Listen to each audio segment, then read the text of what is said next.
Salut! Aujourd'hui, j'aimerais vous expliquer qu'est-ce que la permaculture, qu'est-ce que la permaculture n'est pas, et puis à quel point que ça pourrait être un outil extrêmement puissant pour vous aider à approcher la vie avec, selon moi, le meilleur canif suisse de compétences qui pourrait servir dans toutes les sphères de la vie, pas juste au potager. Je vais aussi vous donner des exemples concrets de son application pour vous aider à mieux comprendre. Le terme permaculture vient en fait de deux mots anglais, permanent agriculture, ou agriculture durable en français. L'expression permaculture a paru pour la première fois quand le biologiste Bill Mollison et son élève David Holmgreen ont publié leur premier livre en 1978, mon année de naissance. Mais l'expression permaculture a été hautement influencée par un livre écrit en 1910 par Cyril George Hopkins qui s'intitulait Soil Fertility and Permanent Agriculture. Ça, c'est juste ce qui a trait au nom, parce que les deux personnes qui ont eu le plus d'influence sur Bill Mollison pour mettre sur pied la permaculture sont Percival Alfred Yeomans, ou P.A. Yeomans pour les intimes, qui a créé la méthode des contours, ou Keyline Design en anglais, dans les années 50, et de Masanobu Fukuoka, que Bill a rencontré en 1973 et qui a publié le livre La révolution d'un seul brin de paille en 1975. Masanobu était reconnu pour l'intégration du grain comme l'orge et le riz dans des systèmes d'agriculture naturelle sans travailler le sol. Évidemment, la permaculture emprunte beaucoup de pratiques agricoles des anciennes civilisations comme les Aztèques et aussi de plusieurs sciences autochtones autour du monde.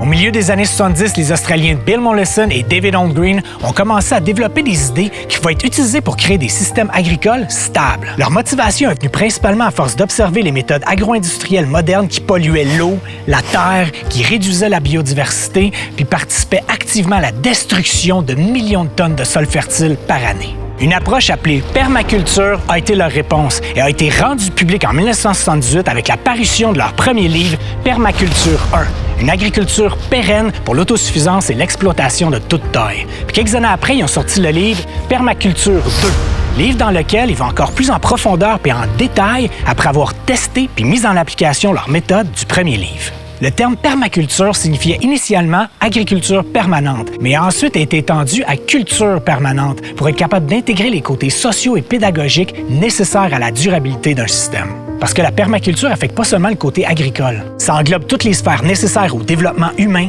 son bien-être et le bien-être de son entourage. Donc, ça offre autant de solutions qu'être capable de planter un arbre au bon endroit, de régler des conflits dans une communauté ou tout simplement comment intégrer une résidence harmonieusement sur un terrain en considérant tous les facteurs, pas juste « Oh, la vue est tellement belle! T'as-tu vu la vue? » D'ailleurs, s'il y a du monde qui connaissent des gens comme ça, s'il vous plaît, me partager leur histoire dans les commentaires.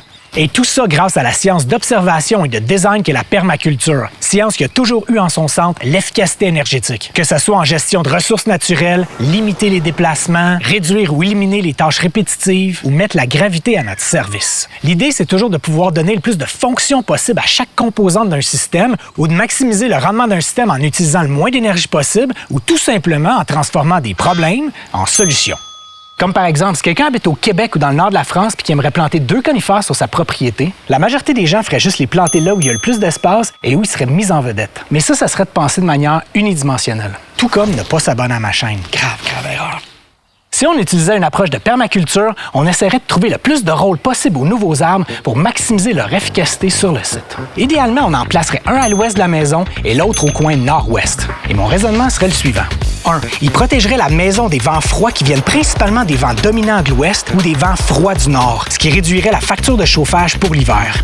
2. Ça laisserait tout l'espace au sud libre pour pouvoir cultiver des potagers productifs en été et laisser le soleil entrer par les fenêtres de la maison au sud qui, elle, aurait été construite en fonction de pouvoir laisser entrer le soleil en hiver, mais pas en été. 3. Quand les arbres auraient atteint une certaine taille, ça permettrait de faire de la culture de champignons comme le shiitake, en profitant de l'ombre et de l'humidité naturelle des arbres et aussi l'ombre de la maison. 4. Puis tant qu'à faire, au lieu de planter des sapins ou des épinettes, moi j'irais pour des pins coréens. OK, il faudrait qu'il attende 40 ans à avoir des pignons pour pouvoir faire son propre pesto traditionnel maison, mais 40 ans plus tard, notre propriétaire pourrait se péter bretelle en maudit. Puis s'il est encore en vie. Donc, les méthodes principales utilisées en permaculture sont les suivantes. Chaque point est articulé en premier en chinois, ensuite en français. Étude globale des problématiques et des systèmes. Donc, disons que tu as le projet d'aménager un jardin. Ça serait d'analyser exactement le potentiel du site choisi et puis de voir c'est quoi les problèmes déjà existants et ça serait quoi les problèmes à entrevoir au fil du temps. Analyse de l'interconnexion entre les éléments d'un système. Ça, c'est de voir comment chaque élément d'un système ou d'un projet cohabite avec ses voisins et comment il affecte son entourage. Il y a souvent beaucoup plus de liens qu'on pense. Comme par exemple faire le lien entre un ours, un saumon et une forêt. À première vue, les trois ont l'air complètement déconnectés. Mais quand on observe attentivement leur interaction, on peut vite remarquer que l'ours va souvent en bordure de rivière pour tenter d'attraper un saumon qui s'en va frayer. Une fois la proie dans la gueule de l'animal, il s'en va déguster son festin en retournant dans la forêt et en laissant la carcasse du saumon au sol, qui, elle, fertilise les arbres de la forêt avec son énorme teneur en azote, qui est un élément nutritif extrêmement important pour ce type de forêt. Application de solutions tirées de systèmes opérationnels et éprouvés au système déficient. Ça, c'est être capable de voir les systèmes qui fonctionnent moins bien et de corriger le tir en appliquant des méthodes qui ont fait leur preuve au fil du temps dans la nature ou empruntant des systèmes humains extrêmement performants.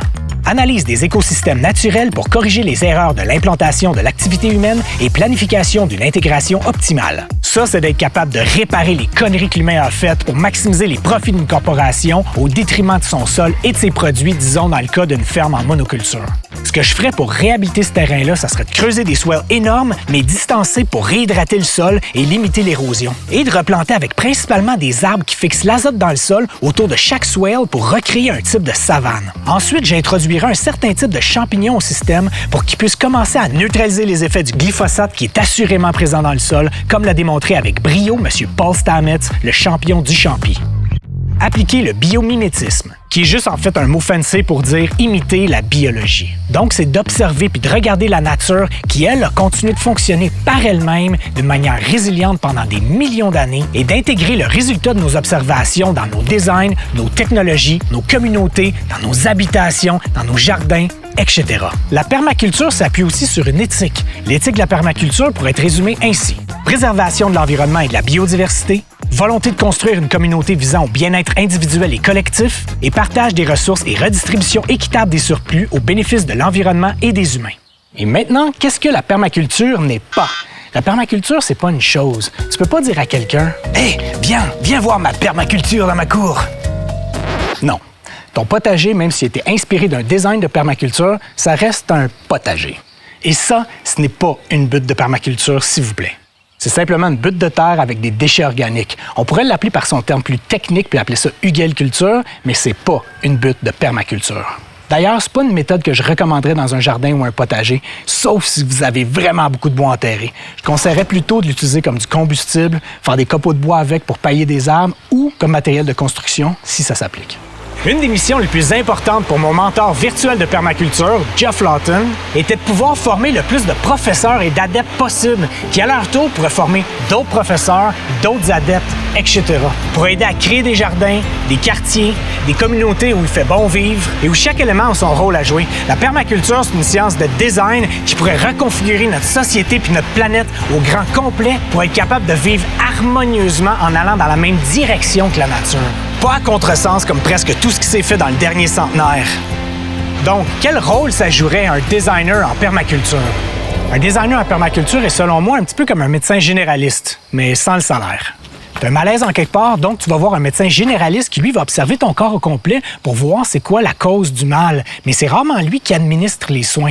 Il va plutôt te référer à un spécialiste, comme un neurologue, un chirurgien maxillofacial ou un physiothérapeute. Bref, un spécialiste. Donc, le designer en permaculture est là pour voir la vision globale d'un projet puis unifier tous les éléments ensemble, un peu comme un médecin généraliste en médecine, un corps arrière au football américain ou un contremaître sur un chantier de construction.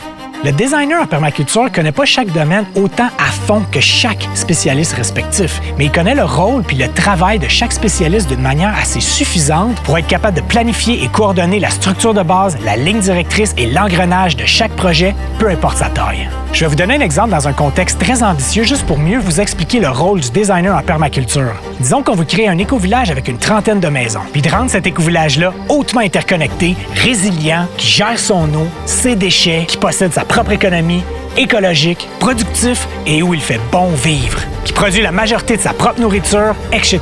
Pour mettre ce genre de projet sur pied, on aurait besoin d'une grosse liste de spécialistes. Mais un designer en permaculture devrait toujours être engagé en premier pour faire l'analyse topographique et biologique d'un terrain, définir la ligne directrice de chaque spécialiste et le but que chaque spécialiste doit atteindre pour avoir un système beaucoup plus unifié et orchestré. Au lieu d'avoir des systèmes qui sont toujours en compétition entre eux ou qui vont contre la nature, c'est d'avoir des systèmes extrêmement connectés entre eux qui s'entraident au lieu de se nuire. D'ailleurs, je ne vous cacherai pas qu'un début de ma chaîne YouTube, ça serait pour attirer des gens ou des investisseurs qui aimeraient réaliser ou participer à ce genre de projet. Créer des nouveaux types de quartiers hyper fonctionnels, puis en faire un modèle qu'on pourra ensuite adapter puis exporter un peu partout autour du monde. Puis évidemment, tout serait documenté et démontré étape par étape sur ma chaîne YouTube, ce qui du coup réglerait en partie pas mal tout le côté marketing du projet.